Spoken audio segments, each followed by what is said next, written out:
প্রিয় ছাত্ররা, আজকে আমি একাদশ শ্রেণীর রাষ্ট্রবিজ্ঞানের দ্বিতীয় অধ্যায় থেকে বলপ্রয়োগ মতবাদটি নিয়ে আলোচনা করব।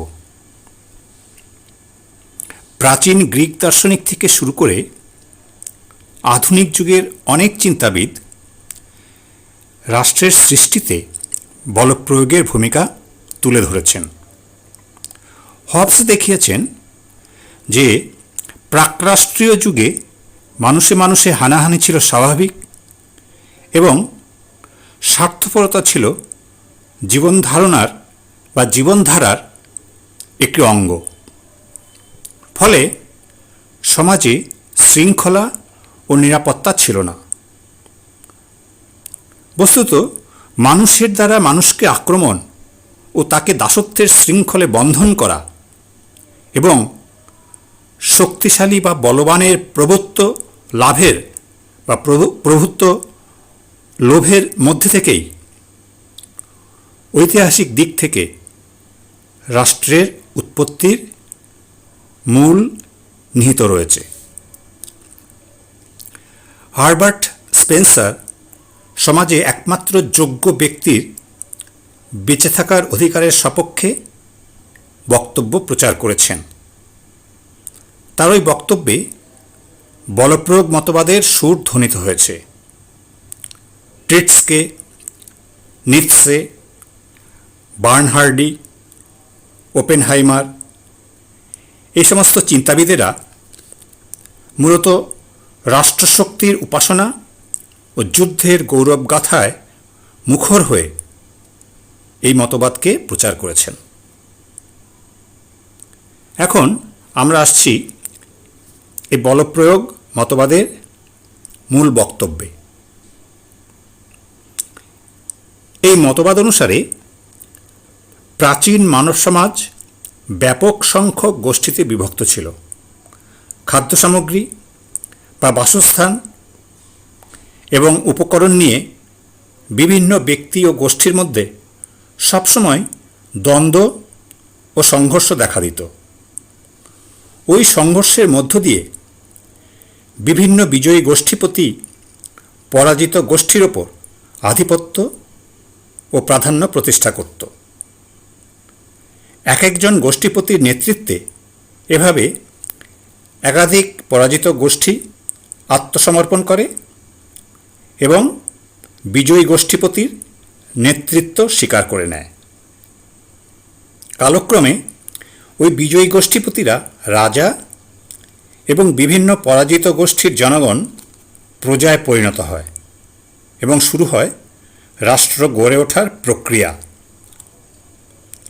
তাই লেখককে অনুসরণ করে বলা যায়, রাষ্ট্রের উৎপত্তির কারণ নিহিত রয়েছে মানুষের দ্বারা মানুষকে অধিকার করে তাকে দাসে পরিণত করা, দুর্বল উপজাতিগুলিকে জয় করে অধীনে আনা, উন্নত দৈহিক শক্তির দ্বারা আত্মকেন্দ্রিক প্রাধান্য প্রতিষ্ঠা প্রভৃতি ঘটনাবলীর মধ্যে।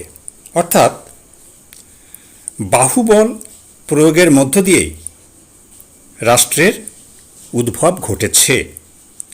এই জন্য বলা হয় জোর যার মুলুক তার বা বীর ভোগ্যা বসুন্ধরা।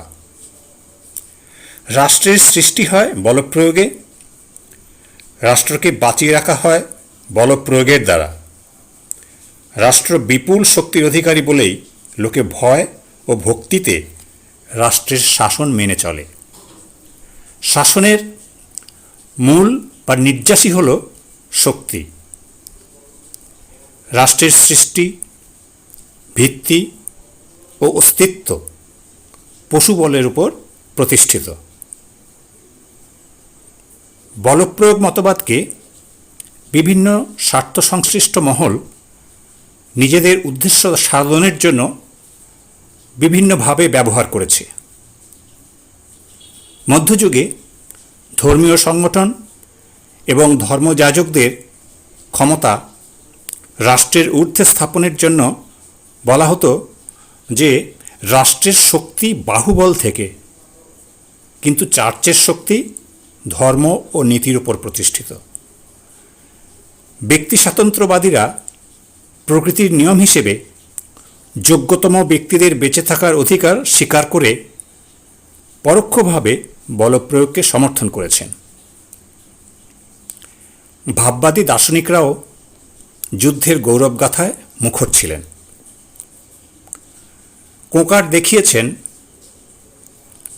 বিংশ শতকের ফ্যাসিবাদী এবং নাৎসিবাদী চিন্তাধারায় বলপ্রয়োগ মতবাদ থেকে প্রেরণা লাভ করেছে। ব্লুমসলি মনে করেন শক্তি বা সার্বভৌমই হল রাষ্ট্রের অপরিহার্য উপাদান, সেটা বলপ্রয়োগ মতবাদের মধ্য দিয়ে সুস্পষ্ট হয়ে উঠেছে।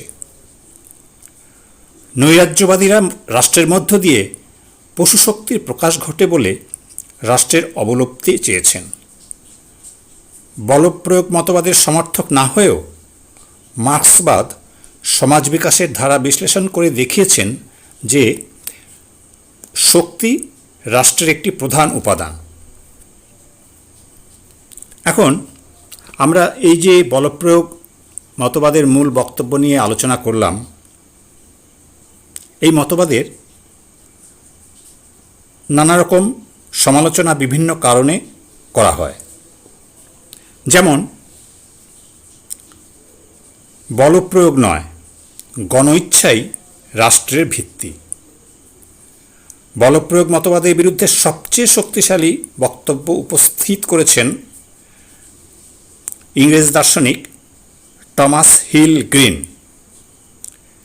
রাষ্ট্রের উৎপত্তির ক্ষেত্রে জনসাধারণের স্বেচ্ছাভিত্তিক সম্মতির ওপর গুরুত্ব দিয়ে গ্রিন বলেছেন যে পাশবিক শক্তি নয়, মানুষের ইচ্ছা ও সম্মতি হল রাষ্ট্রের ভিত্তি।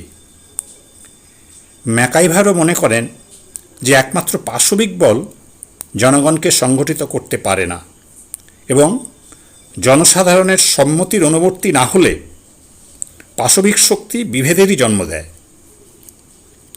তাই তিনি যথার্থই বলেছেন, বলপ্রয়োগকে সর্বজনীন ইচ্ছার অনুবর্তী না রাখতে পারলে তা ধ্বংসকার্যে লিপ্ত হয়।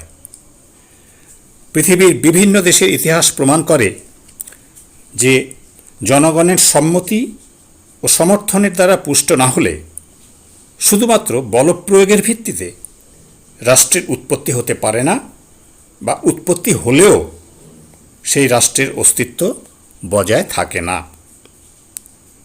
তাই লিন্ডসেকে অনুসরণ করে বলা যেতে পারে যে রাষ্ট্রকর্তৃত্ব বজায় রাখার জন্য শক্তির যেরূপ প্রয়োজন, সম্মতিরও সেরূপ প্রয়োজন। সম্মতি রাষ্ট্রকে বিধিসঙ্গত রূপদান করে। অনেকে মনে করেন যদিও রাষ্ট্রের উৎপত্তিতে বলপ্রয়োগ অন্যতম উপাদান, কিন্তু এটি কোনো মতেই রাষ্ট্র সৃষ্টির একমাত্র উপাদান নয়।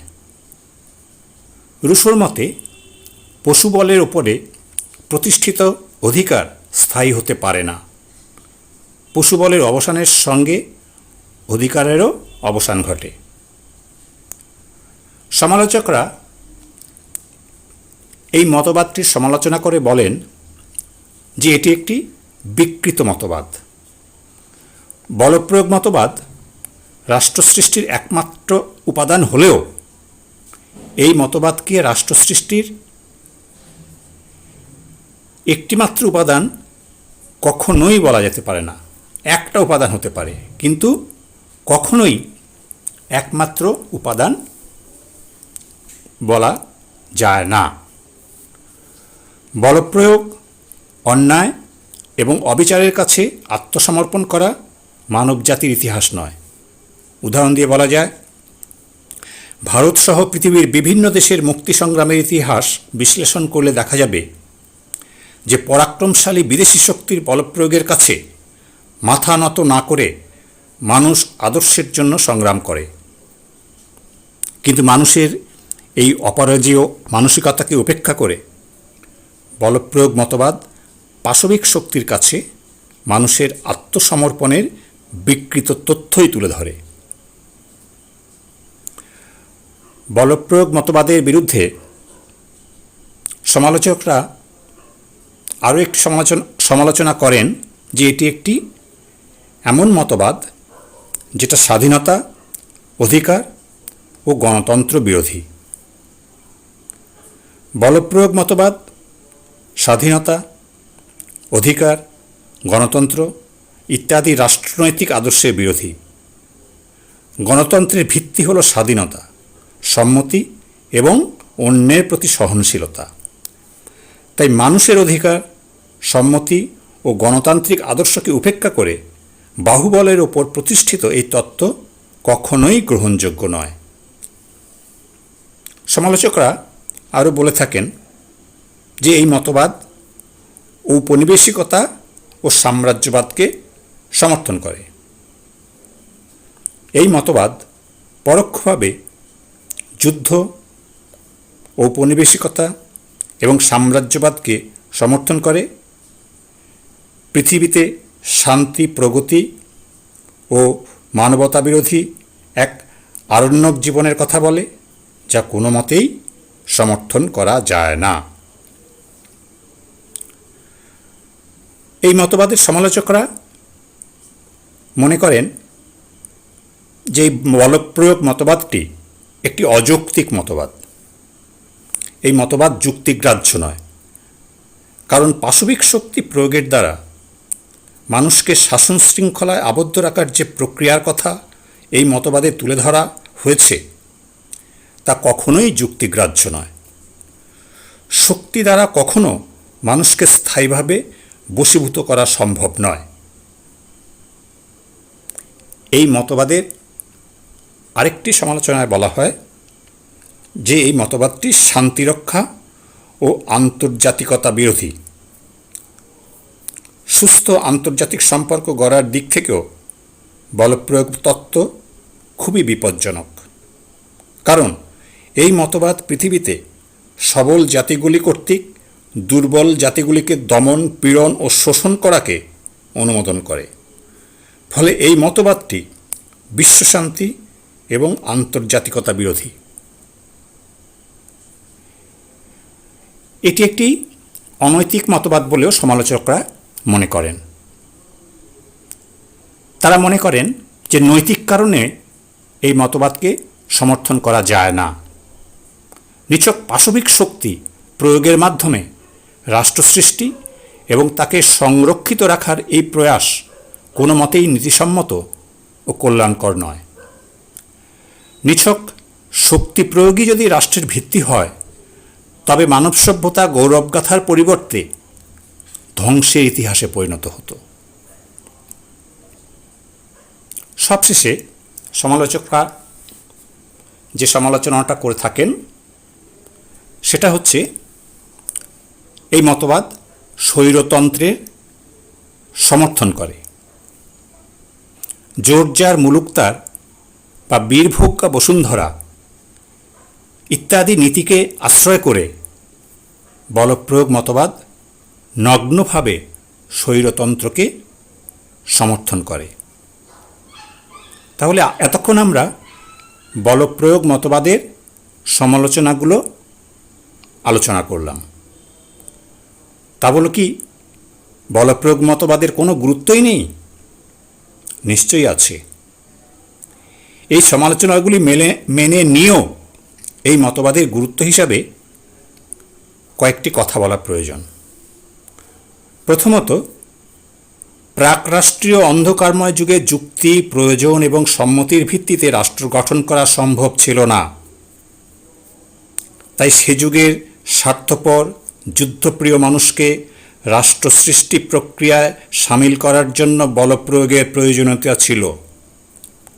এই মতবাদ ওই প্রয়োজনীয়তাকে তুলে ধরে গুরুত্বপূর্ণ দায়িত্ব পালন করেছে।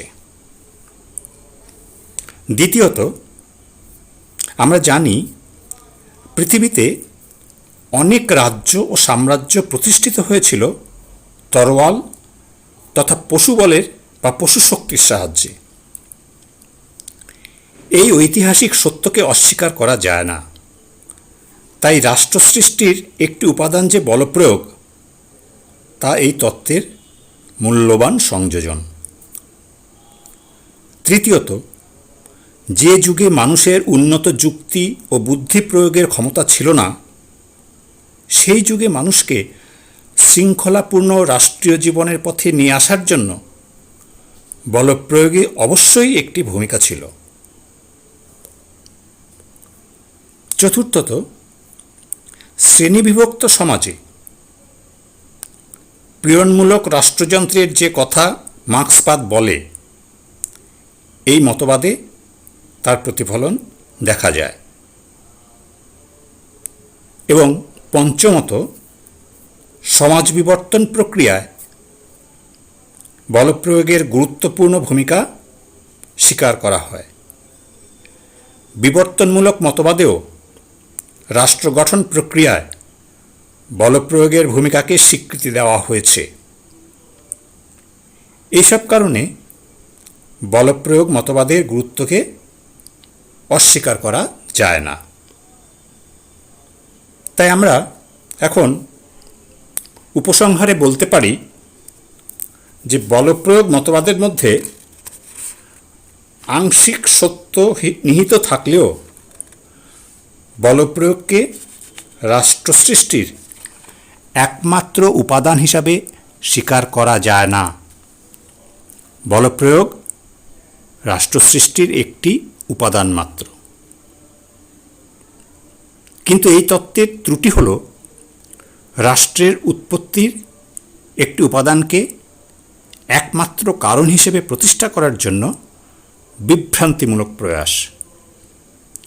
বস্তুত শক্তি ও সম্মতির যৌথ প্রক্রিয়ার মধ্য দিয়েই রাষ্ট্রের ভিত্তিপ্রস্তর রচিত হয়। তাহলে আজকে আমরা বলপ্রয়োগ মতবাদের মূল বক্তব্য, তার সমালোচনা, তার গুরুত্ব নিয়ে মোটামুটি আলোচনা করলাম। আজকের এই পর্যন্তই। ভালো থেকো সবাই।